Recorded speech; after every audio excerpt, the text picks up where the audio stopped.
Guys, it's Mrs. Banton. Today we're going to talk about author's tone. So you're going to notice, and today we're going to talk about how tone can impact the way we read something and should also be something that we pay attention to when we write something, because the tone that we use can really influence the way a reader reads our writing. All right, so what is an author's tone? Tone indicates the writer's mood, voice, and attitude. Often, an author's tone is described by adjectives such as cynical, depressed, sympathetic, cheerful, outraged, positive, angry, sarcastic, playful, ironic, solemn, vindictive, intense, or excited. Something that I want you to think about is when you're reading, if you're on Twitter and you have like a Twitter feed or whatever, and you're looking that day at your Twitter feed, I want you to notice what people are posting and see if you can figure out their tone or the mood of the writer. They may say something that's really positive or has like a happy mood, but you could tell the way that they wrote it was a little bit cynical. So we're not looking at exactly what they say, but more how they say it, if that makes sense. All right, so tone is not an action, it's an attitude. So here's a real life example. You could say the same phrase in different ways, each showing a different attitude or tone. So try saying, "Come here, Sally," using the following tones. Come here, Sally. Come here, Sally. Come here, Sally.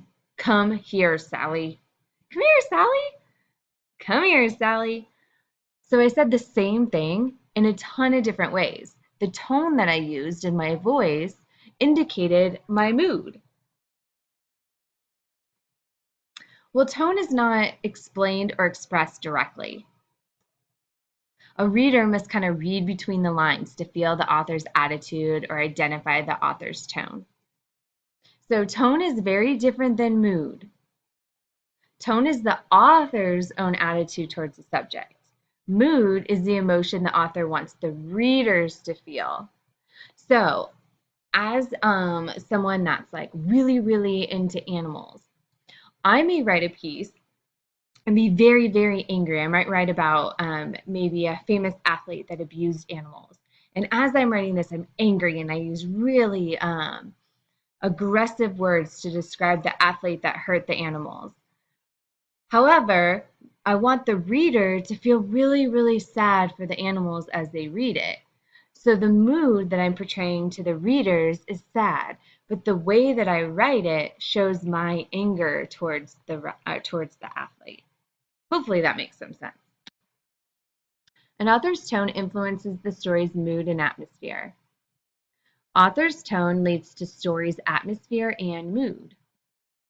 So here's an example. An author writes a horror story using a serious and sinister tone. That tone helps create a scary atmosphere and a nervous, frightened mood for the readers. So remember, tone is the way the writer writes. Mood is how they want the reader to feel. Another example, an author writes a satire making fun of a horror story using a playful or sarcastic tone. That playful tone helps create a humorous mood for the reader. Literary examples of author's tones. Let's do some examples. All right, this is from a piece called At Her Majesty's Request. The girl remembered little from the raid of Archideme, in which she had been captured. She knew her parents had been killed. She had no idea what had happened to her brothers and sisters. Much of what she had experienced had been so horrible that she had simply shut it out of her mind.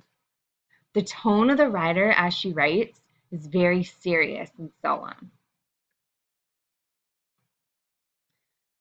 So the serious tone inspires an atmosphere of tragedy. So this leads to a mood of sadness, sympathy, and caring in the reader when reading the passage. All right, here's another one. This is from My Brother's Arm. "Just look at the Titanic," the captain said. "Even God can't sink this ship."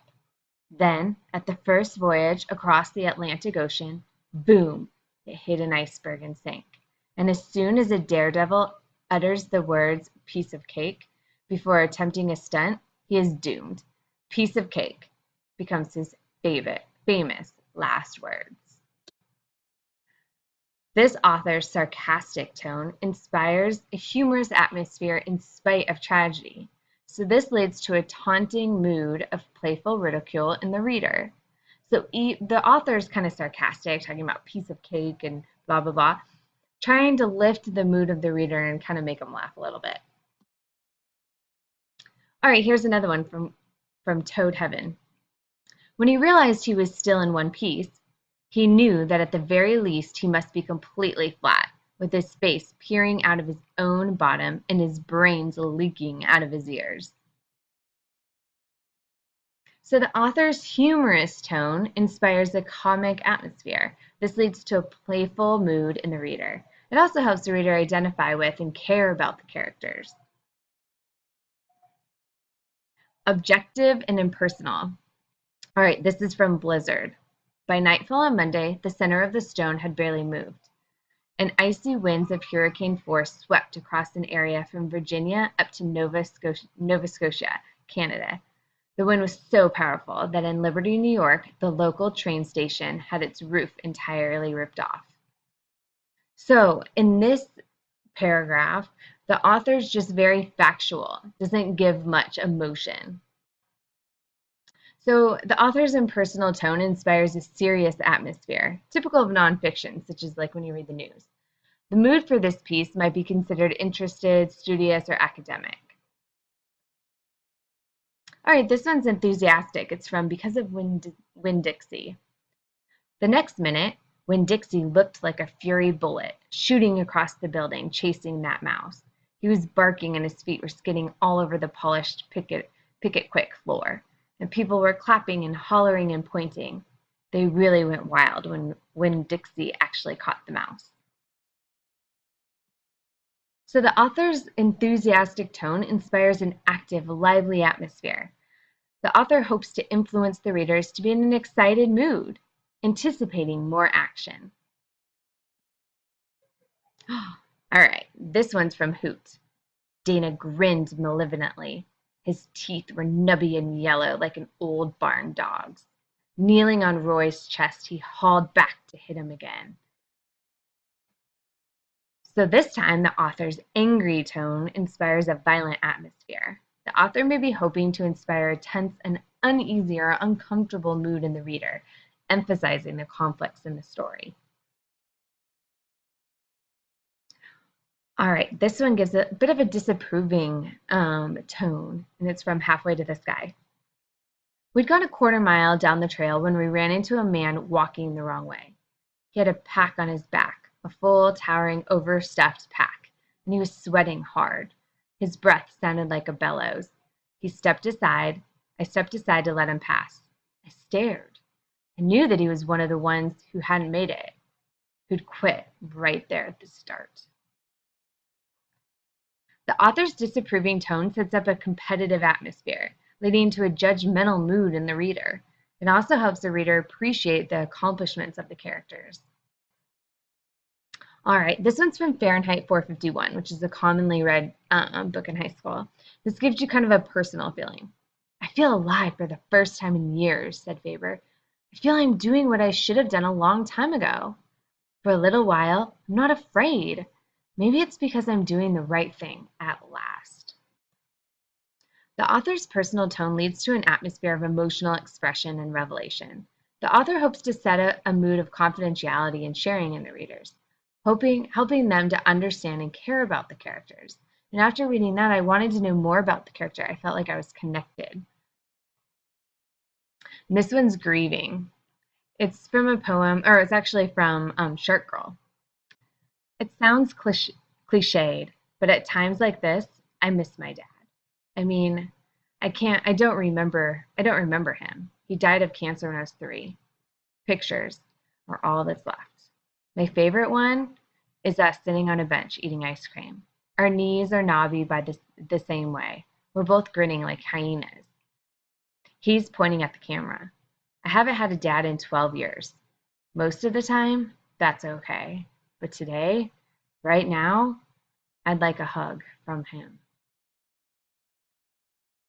So poets often bare their souls in their poems.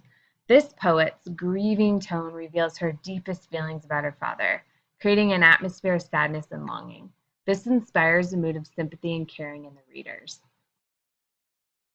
This one's kind of indifferent. It's from Reaching for Sun. It's called Flicker. A maid cleans. A crew cuts the lawn. Even the groceries get delivered. Jordan's dad is home, for once, but he barely lifts his head from his laptop to meet me. His eyes flicker in surprise, but he slams his attention back to the screen and coughs to dismiss us. This poet's indifferent tone creates an impersonal, perhaps uncaring atmosphere.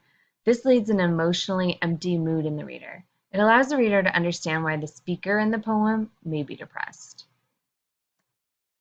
All right, so here's some examples of tone. There's a bunch, some that we didn't even go over, like pleading or cautious or critical. But these all make the reader feel something different. So by the writer writing in a certain tone, we feel totally different. We've been doing argumentative writing in this course. And think about it. When you're doing argumentative, which types of tones would you do? Would you be sarcastic and talk about the other point of view in a disapproving way so that they switch over to your side? Are you enthusiastic, trying to bring them into your side? Are you critical of the other side, trying to point out its flaws? Are you hostile and angry at the other side and write mainly about the wrongs of the others? Or do you talk about how it personally affects you and try to bring people into your side? All of these tones can somehow change the reader's mood. So you have to be very careful in the way that you write something, hoping that the audience that you are writing to has the correct mood to influence them the way you want. The next time you read a passage, try to identify the author's tone. It will help you get the message of the text. All right, that is it. Now what you're going to do is go back to the website and answer a few questions to show me what you learned from this asynchronous session. I hope you guys learned a lot, and I will talk to you soon.